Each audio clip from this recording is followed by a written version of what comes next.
Babanggitin ko pa ba yung ating bonggang kasalan ng bayan? Nakita niyo po gaano kaganda. Pinakamaganda po sa buong Nueva Ecija. Bakit ko po mapagmamalaking pinakamaganda?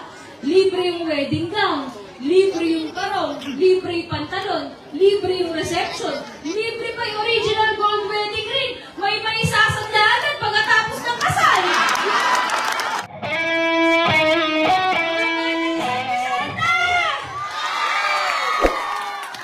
Pero bago po ako totoo magsalita na, syempre magpapasalamat po ako sa mga taong punong abala sa pagkikita po natin. Nandito po syempre si Kapitan Jesse Ison, sa lahat po ng mga kasama niya sa barangay, si SK Marjan, at sa iyong tatay, kay Kuya Abang, mga kapatid mo, salamat sa iyo.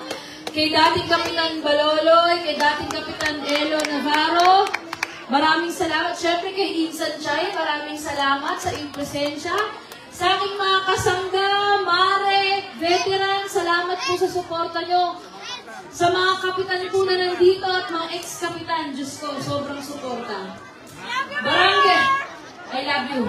Barangay San Vicente, siguro sabi nyo, si Mayor Joy, tsaka si Kong Eming, pumunta dito, ang dala, kanin at ulam.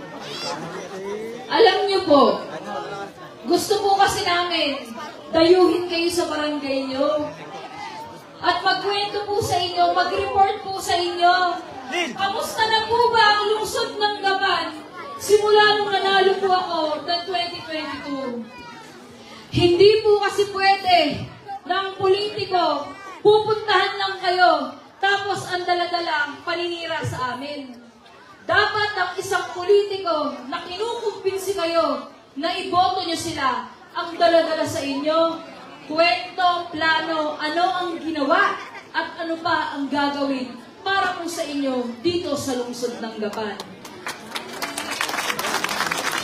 Pero, huwag naman kayong mag-alala. Kasi magkikita pa tayo ulit. Tapos pagkita natin doon, merong... At meron pa kasama.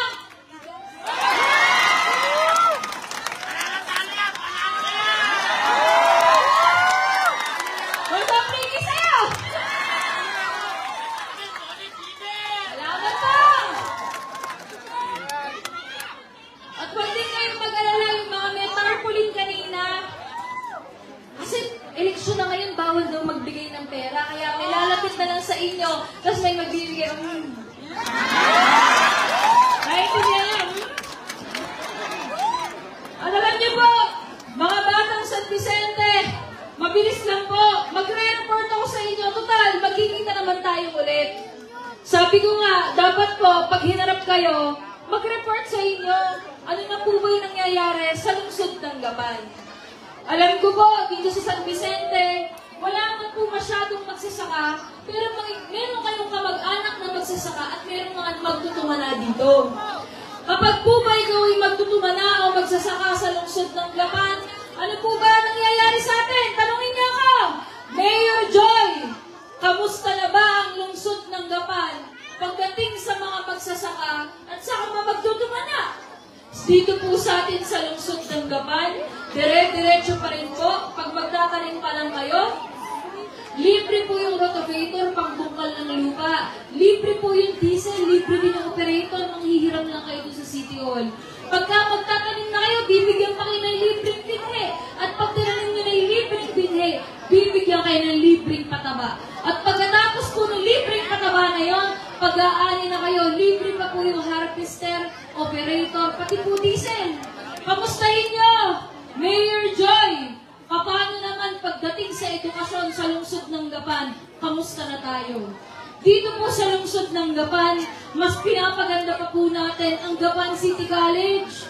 Yung Gapan City College po na libre ang edukasyon, kahit piso wala po kayong binabayaran. At sa elementarya naman po, nakita nyo, personal po namin dinadala sa inyo yung libreng school bag, libreng kumpletong gamit, libreng lunch bag na may kasamang merienda, at meron pa pong libreng sapatos na may kasamang 3 pares ng medyas. Talangin nyo, Mayor Joy, paano naman sa pangkalusugan sa Gapan? Kamusta na ba tayo? Dito po sa lungsod ng Gapan, dire-diretso pa din po yung ating libreng dialysis center, yung ating libreng diagnostic center natin. Ang ating butika ng bayan, andun lang po sa City Hall. Libre din kayo makakakuha ng gamot. Reseta lang po ang kailangan. At yung pong sinasabi nila, sinungaling daw si Kong Emeng. Hindi daw totoo yung pinangako ng ospital. Nakita niyo naman po, titinitingala na po natin yung sinimulan na proyekto ni Congressman Emeng na pinagpatuloy ni Mayor Joy. Andiyan na, ospital na mga batang yaman sa atin yun! Babanggitin ko pa po ba? Yung libreng prangkisa hanggang ngayon?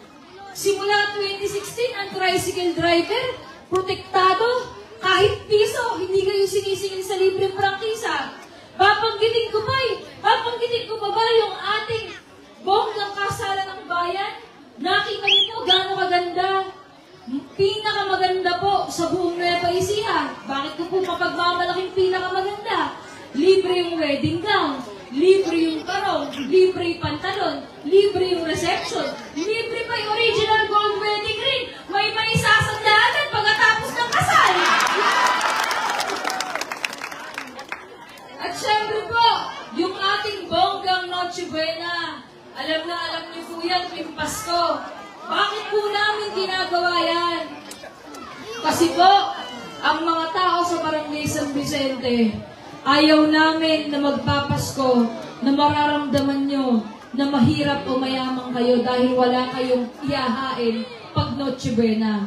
Kaya sinigurado po namin kapag Pasko, meron kayong bonggang Noche Buena. Nakita nyo naman, may 1 kilo hamon de bola, di po ba? Meron kang kasama? Lechon! At ang pinagmamalaki ko po sa lahat, syempre po, alam niyo po, pinagmamalaki ko to kasi mas magaling talaga ako kay Kong Emeng eh.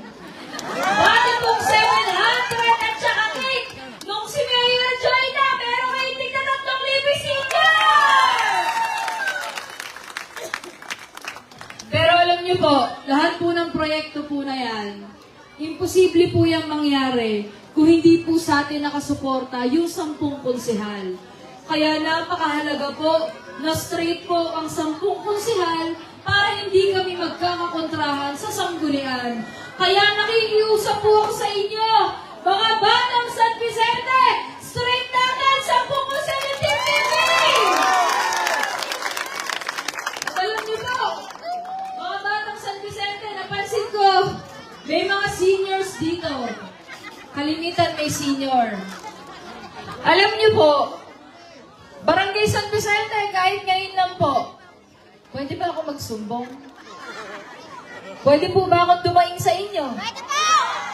Alam ko, matatapang yung mga taga San Vicente. Alam niyo po kung bakit?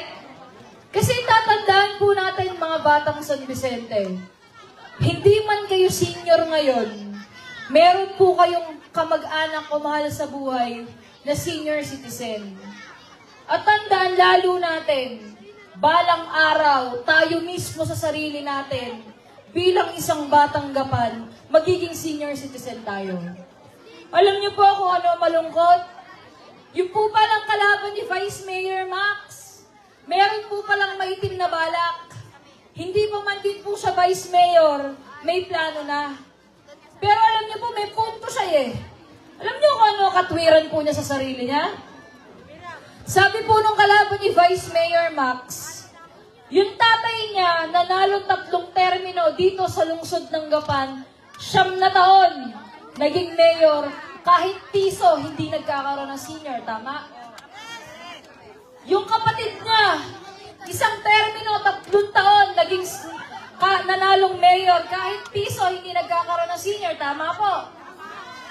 Pagka-inad natin, pinagsama po natin, ang mga senior citizens sa Gapan, 12 taon kahit piso hindi nagkakaroon ng senior, pero nananalo yung pamilya ng kalaban ni Vice Mayor Max.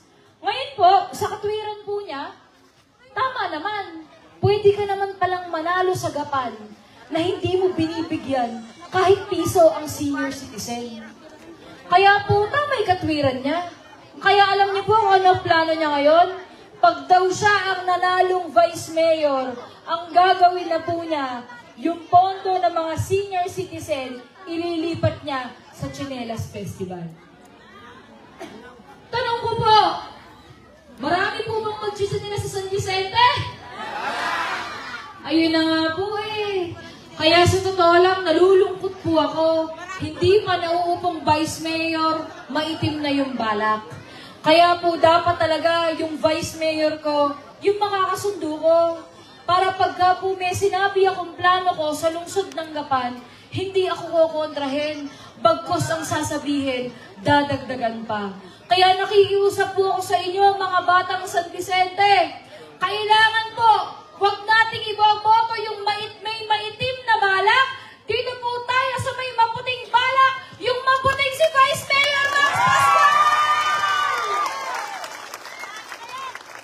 At alam niyo po, mga batang San Vicente, kaya pong sasabihin ko, hindi na po dapat kinakampanya sa inyo eh.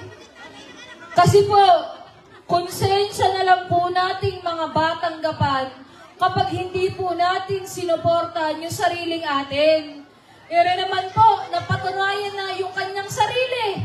Kaya dapat tatandaan na lang po natin, ito po yung nag-iisa nating iboboto, ang ating one and only board member, Dodong Bautista! At mga batang San Vicente, ano po yung nakita ko sa likod? Parang nakalagay sa likod, sabi. Ayun, nabasa ko. Congressman Emeng Pascual, ikaw ang pinakamagaling na naging congressman sa kasaysayan ng 4th District! May katugtog sa baba. Pero pagdating sa mayor, mas magaling si Mayor John! Hindi, alam niyo po, mga batang San Vicente, kantsawan lang po naming magkapatid yan. Pero ang totoo po, naalala ko nung nanalo akong mayor ng Gapan, sabi sa akin ni Kong Emeng, Joy, yung mga tao sa barangay San Vicente, grabe yung ibinigay na boto sa'yo.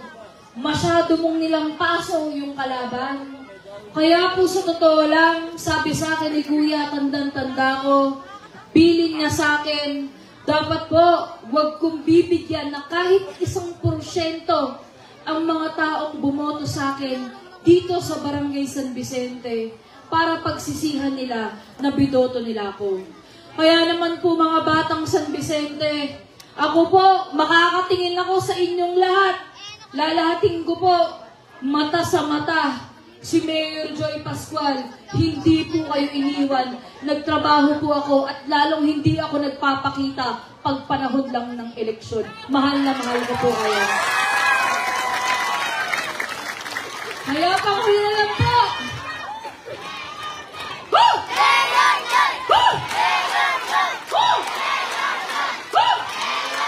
Woo! Mga batang San Vicente, total, magkikita pa naman tayo. Ang pauli ko na po sasabihin, sana po, pakatatandaan nyo na lang mga batang San Vicente, na hanggang kasama po ni Mayor Joy, straight 10 konsehal, Vice Mayor po natin si Vice Max Pascual, bukal natin si Bukal Dodong Bautista, at lalong hanggang ang congressman natin ay kapwa nating batang Gapan na si Congressman Emeng Pascual. At tandaan niyo po, mga batang San Vicente, hanggang ang mayor ng Gapan, si Joy, na sa isang patak, serbisyong sangkatutak, priority ko po Barangay San Vicente!